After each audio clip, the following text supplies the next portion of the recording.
Does the new post-war epic from Brady Corbet live up to the hype? Here's my review of The Brutalist. The brilliant visionary architect László Tóth, played by Adrien Brody, arrives in New York City in 1947 after escaping post-war Europe. Having survived the war in his hometown Istanbul, he hopes to start a new life in America with his wife Elizabeth, played by Felicity Jones. After doing some odd construction jobs and some minor architectural buildings, he's finally offered to build a library in a wealthy businessman's study. Thus begins a decades-long tale of immigrant life in post-war New York City and America. The Brutalist is directed by Brady Corbet, and this film is his third film after The Childhood of a Leader and Vox Lux from 2018. I have not seen Brady Corbet's previous films, but after watching and being very impressed by The Brutalist, I will definitely be going back and checking out his previous films. The Brutalist is epic and wild and uneven and crazy and wild and very engrossing. It's so epic, and there's just not enough words to describe how special The Brutalist is. I think there's so much going on in The Brutalist, so many themes that the film is exploring, that I think it depends on how old you are and what religion you are and what background you are, what country you come from and how old you are. That all will depend on what you get from this film and how you react to this film. I love how there's so much going on in every scene. Every single scene has so much subtext. There's like 2 or 3 or 4 meanings to every scene, and there's different meanings to what every character is saying, and every line of dialogue and every look and everything. There's so much going on in this film. I just admired how complex this film is. I think this film would require multiple viewings just to fully grasp all of the themes that the film is exploring. I love how when the camera focuses on 2 characters talking to each other, and we have to listen to what they're talking about, but the camera will just slide off to the side and start focusing on other characters in the room. So there could be 2 characters talking at a dinner party, but then the camera will just slide to the side and focus on the faces of other people in the room, their hands, how they're moving and talking, their mouths, and what they're doing, what they're eating, and what they're talking about. And then the camera will go back to the 2 characters talking, usually Adrien Brody and somebody else. And it's just very fascinating to watch. The film is split into 2 halves.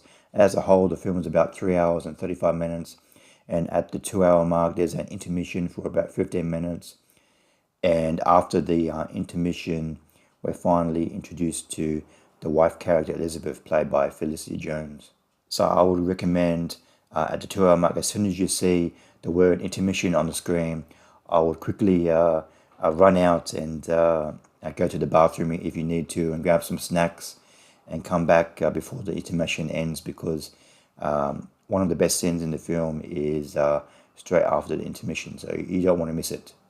The first half of the film, before the intermission, is focusing mostly on Adrien Brody's character, his ascent in America, and his building of the library, and his journey throughout the first decade before his wife joins him in America. The second half of the film is quite different to the first half of the film. So the second half of the film doesn't carry as much ground in terms of time as the first half of the film. It focuses on the consequences of Adrien Brody's character's actions in the first half of the film, and we see him turn into someone different, and we see him just fall apart. László Tóth, played by Adrien Brody, is one of the most complex layered characters I've seen in many years.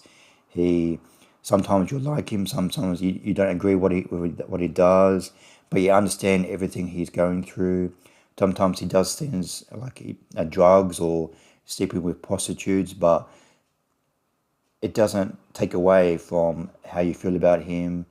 And it's just such a beautifully layered character that's brought to life beautifully by Adrien Brody. The performances all across the board in this film are fantastic. Adrien Brody, he really rises to the occasion. He's quiet in some scenes, but then when he's working as an architect, he commands the room. He knows what he's talking about, and every character in the film just has to listen to what he says. So in one scene, he can be quite reserved, and in a few seconds later, he's commanding the scene. He's very Adrien Brody really does a fantastic job in the lead role. Felicity Jones as Elizabeth, she's fantastic. I mean, Felicity Jones, she's been Oscar nominated before. She's given some great performances before, but I was really, really, really shocked and surprised by how she was in this film. It could have just been like a thankless wife role, but she really embodies the character with. She's really fiery and she really supports her husband. She really, really, really loves her husband, and she really shows it on the screen. And I was really, really surprised by how much I loved Felicity Jones in this film. And I've been such a huge admirer of Guy Pearce, going back to his role in Neighbours, the soap opera. Going back, I grew up watching him in the 90s, early 90s on Neighbours, and I was ecstatic in the late 90s when he finally got a big break in America in films such as LA Confidential and his main breakout role in Memento. And in this film, The Brutalist, he is like really, really command. He shouts, almost every line in this film, he just shouts. And his character is very complex and mysterious, and you never really know what he's thinking. And his character is kind of the comedic relief in this film. He's very funny in a straight role, and it's definitely probably one of Guy Pearce's best performances so far. I would recommend going into The Brutalist knowing as little as possible. I was a little bit intimidated to go into this film because all I knew about it was that it's set in post-war Europe, 1947. It's about an architect who goes to America, and that's all I knew about the film. And that it was directed by Brady Corbet. It debuted at the Venice Film Festival, and it's been labelled as a masterpiece by some people. So I was a little bit intimidated to watch the film, but it's a very, very accessible film. It's not slow. There's a lot of story driving the film, especially in the first half of the film. So yeah, I recommend going into The Brutalist knowing as little as possible, and you'll definitely be rewarded if you're a patient viewer. I give The Brutalist 4.5 stars out of 5. It's definitely one of the best films of 2024. It's wild, it's engrossing, it's epic. It just explores so many themes that will require many, many viewings, and it will mean so many different. It will mean so much, so many different meanings to so many people, and different people will get so much out of this film. And if you're after something original and brave and something you're really in the mood for something experimental and different, then I definitely recommend checking out The Brutalist. What did you think of The Brutalist? Comment below what you thought of The Brutalist. See you next time. Thanks for watching. Bye.